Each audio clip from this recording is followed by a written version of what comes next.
For the past month and 3 days at time of recording, I have collected ranked points data for every single rank that I've gone through in Tekken 8. And for the ranks that I couldn't go through again, I would check other streamers' VODs to confirm all of the data that you guys are wondering about. All to answer the question of how does Tekken 8's ranked system work. These are all the ranks, you've already seen these before. This is all the data I've collected. And we're going to explain it all. If you want just a quick summary and you don't really care for all the details, you can jump to the timestamp below. But if you do, please leave a like and like a comment. If you have nothing to say, leave like an emoji or something. Like, it helps me out a ton. And this took a lot of time, so that would be great. Let's get into the data. So first things first, the yellow ranks. When you rank up in the yellow ranks, you can see here that at 0, at fighting someone in your same rank, you gain 300. And then any ranks above that, you gain more points. Ranks below that, you gain less points. And this is going to be a pattern up until the purple ranks. All right, when you lose in yellow ranks, you always lose the same amount unless you lose to people below you. Okay. By the way, the reason we're starting at yellow ranks is because for these green ranks and below, you don't actually lose points. You only gain points. So it's only worth tracking starting at yellow. I actually would make the argument it's not worth tracking at all, but we're going to get to that at the end. Now, when you promote in yellow ranks, you get a little buffer, right? So it's harder to demote as soon as you promote. You get 400 points, and it combines with the like matchup points you would get. So if you're a warrior and you beat a vanquisher, you get plus 390 for beating a vanquisher and plus 400 for the promotion buffer. That little highlighting is nice. Notepad++ is cool. So you get 790 total. When you promote to the next tier up to the orange ranks, it's an 800 point buffer. And so you gain the plus 150 in this example. If you're a dominator beating a warrior, you'll gain 150 and you'll get that extra 800 to keep you a bit higher. So it's harder to demote. All right, makes sense? It's going to look a lot similar when we get to the orange ranks, okay? So the orange ranks, again, higher points for beating people higher than you, lower points for beating people below you. If you look at the specific numbers, they're identical to the yellow ranks.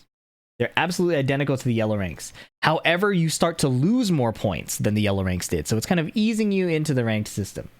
The promotion buffer is still 400 points. But when you promote to red, you get 1400. So you gain way more for that promotion to the reds. But yellow and orange are kind of in the same tier. You just start to lose a few more points. All right. Red ranks. Red ranks are where the rules are starting to get a bit more intense, right? You gain way more points and you also lose way more points. So we still see the same pattern where you gain more for beating people higher than you, less for people below you, and you still lose less for losing to people below you. Red ranks also introduce win streaks. Now, the win streak system has been a big confusion point for many people. How it works is you are eligible for a streak match if someone is one rank above you, the same rank, or one rank below you. If you win 3 in a row, you get extra points. If you lose 3 in a row, you lose extra points. Now, streak matches are preserved. So if you play 2 streak matches and then you fight somebody far away in a rank, and then you fight someone in the streak match again, it keeps that count. The exception is if you demote. I'll review this again later, but that's how the streak matches work. In red ranks, you have no loss streak penalty, only win streak benefits. The promotion buffer is 1000. So for example, if you're a Garyu beating an eliminator and you promote, you get the 300 for beating an eliminator, one rank below. And then you get 1000 as your buffer. Okay, same thing for Garyu fighting, say, a Shinryu within the same rank, okay? Now, when you promote to purple, the buffer is 1400. So say a Tenryu, like if you look in the middle here, Tenryu beats an eliminator, you get plus 100, because if I scroll up here, beating someone 3 ranks below you is a plus 100 buff, and you get this little buffer for the promotion. Make sense? Now, purple ranks are where we introduce loss streaks, okay? So, again, same thing as before, gain more for beating somebody above you, less for people below you, and then the loss structure is similar to the red ranks. If you lose 3 in a row, you lose 300 points. If you win 3 in a row, you gain 800. So it's introducing... It's weird because they clearly had a plan of introducing you to these streak systems, but it's not explained at all. And it's not very visually apparent. I want to show you a quick clip of how it worked in Tekken 7. This is a clip from Tekken 7 Ranked. When you lose, you see these 3 orbs here? Look at that again. He beats me, he KOs me, and I lose an orb. If I lose all my orbs, I take the loss penalty. Now there's no win streaking, but you take a huge penalty for losing 3 in a row. It was very visually clear and it made a lot of sense. I'm confused why they didn't include that in this ranked system. All right. But again, promotion, this is another weird case, but the promotion buffer within Mighty Ruler, so when you're between the purple ranks, is plus 1,000. But when you actually exit Mighty Ruler, it's plus 1,600. So when you promote to blue. I say it's weird because the buffer system in general is kind of abusable, and I'll talk about that later. And there seems to be not a lot of standardization. Like the buffer's 1,000 here, then it's 1,400. It's 1,000 here, and then it's 1,600. It's kind of all over the place. And I understand kind of what they were going for, but it feels almost arbitrarily decided, right? The inter-rank promotion buffers are small. The cross-rank, like jumping tiers, is a bit bigger. You know, it's all to keep people playing the game, I believe. That's the whole point.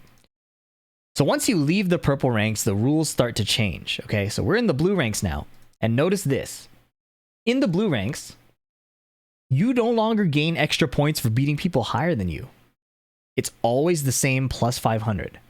You still get diminishing gains for people beating people below you, which makes sense. But where it gets really punishing is you start to lose more points than you gain. Right? So at best, you gain 500 in the blue ranks. At worst, you lose 520. And that's before you even get into the streaks. Your win streaks now are also worth less than your loss streaks. So blue ranks and above is where they start to incentivize win streaking a lot. Don't lose streak.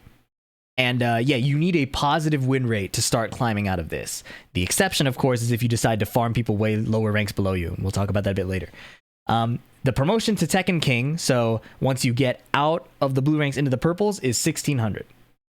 You might be wondering why there's no mention of the cross blue. As far as our calculations went, it's 1,600 for all of these buffers, so they also normalize the inter-tier and inter-rank buffers. Like it's no longer really big for when you jump a color and really small in between. I believe it's all normalized at this point.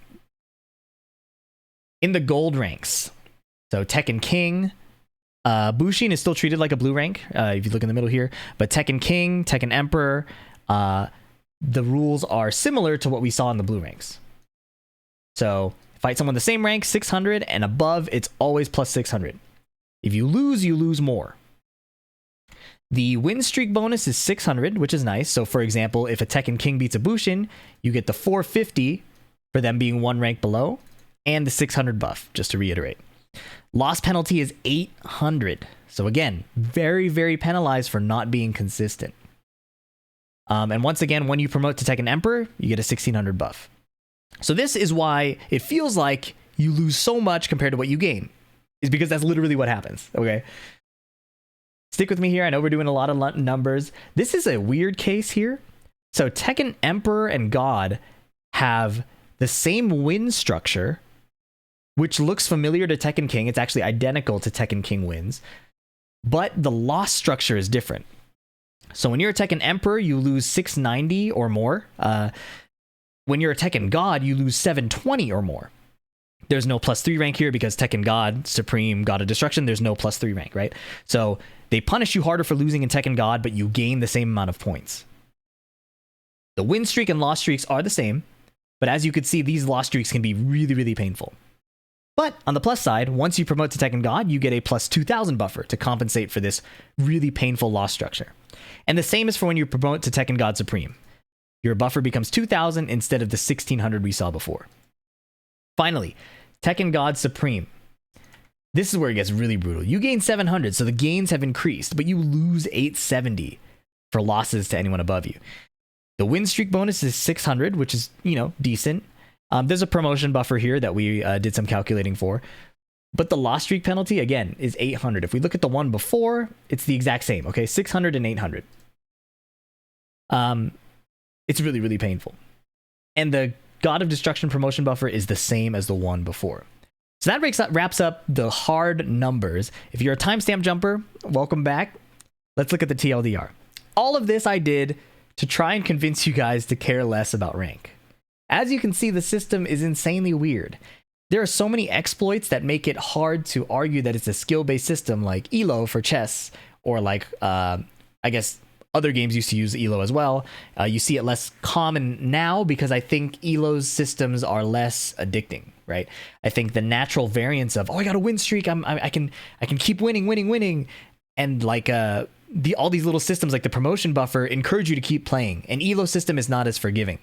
So all of that is to say that there are so many holes in this system. So you can farm ranks below you. A lot of people early in the God of Destruction ranks could block people they didn't want to fight anymore. You could still do that, actually.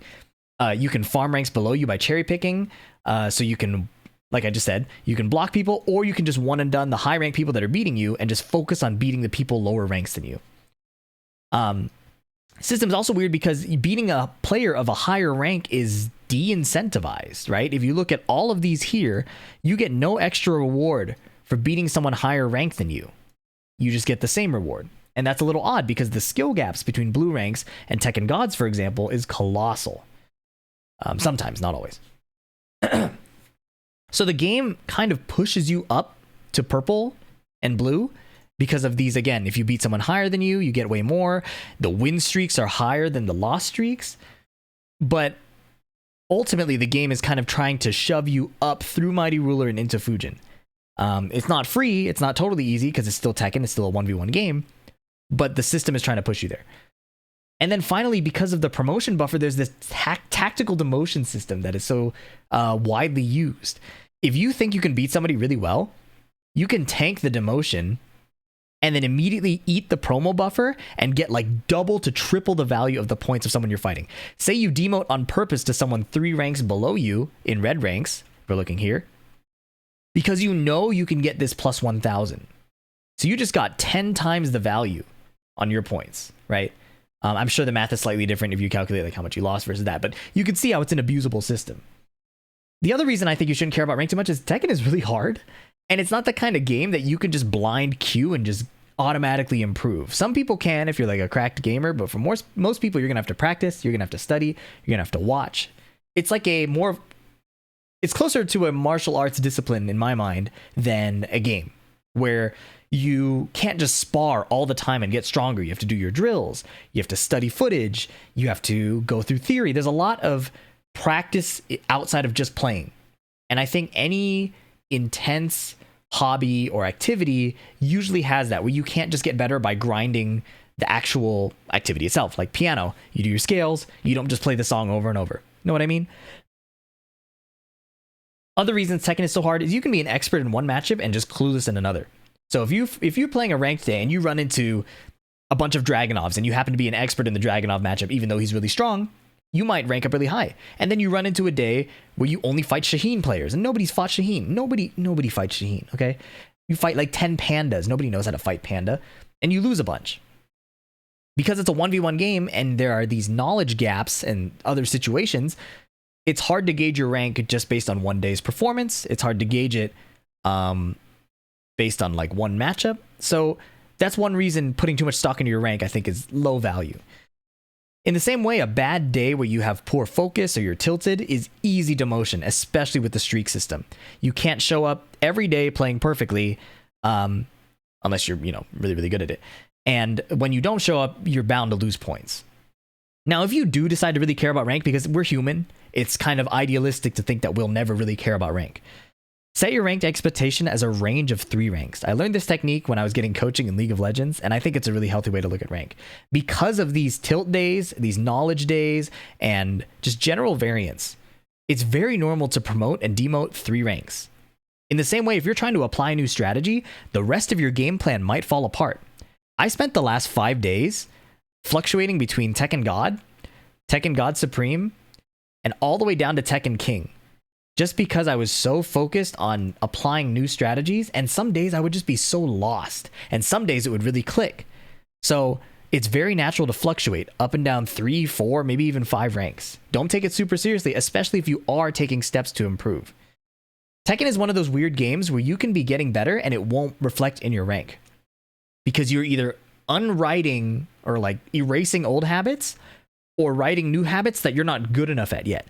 You're trying to learn that 12 frame punish for extra damage, but you're still too slow. You're getting better because you're trying to do the right thing. You're just not there yet, right? It is more enriching, in my opinion, with Tekken to focus on your improvement than the destination PNG. This little picture should be a reflection of your work, not the ultimate object, if you ask me. I talk about this a lot more, by the way, in Lotus Asakura's The Truth About Your Ranked video. I think that's the title. You can see all of my philosophy and how I kind of came to these decisions on that. I recommend that video a lot. I'll link it below. Last thing is, let's just summarize the key points of the rank system, okay? If you're yellow to purple, the ranks behave similarly. So beating a higher rank means more points, beating a lower rank means less points, and your gains are higher than your losses. And then in the upper half of the bracket, it completely flips. Your gains are below your losses. Your ranks being higher means you get the same points, like if you beat someone higher ranked than you. And then this part is the same, lower ranks, less points, which always makes sense in my opinion. Promotion buffer, you get extra points for promoting, which inflates the system naturally, but it's more rewarding to the player. It's less discouraging to just promote, demote, right? Finally, the win streaks and loss streaks, I know, are the most confusing part. This is how a streak match comes about. You fight someone one rank below, someone at your rank, or someone above your rank. Streak matches are preserved in all cases unless you demote. So if you look at the center here, say I'm a Tekken God Supreme fighting a Tekken God. I win 2, and then I fight a Tekken Ging for the next 10 matches. On the 11th match, I fight a Tekken God again. We're on this streak match. I can win that 3rd win streak. Same thing with a loss streak. Say I lose to 2 Tekken Gods, then I fight a bunch of Bushins. Then suddenly, I fight a God of Destruction, one above. If I lose that match, I take the loss streak penalty. That's why it feels random, is because it's stored, but the game doesn't really show you that it's stored. It's a weird system, man. And ranked should be a tool.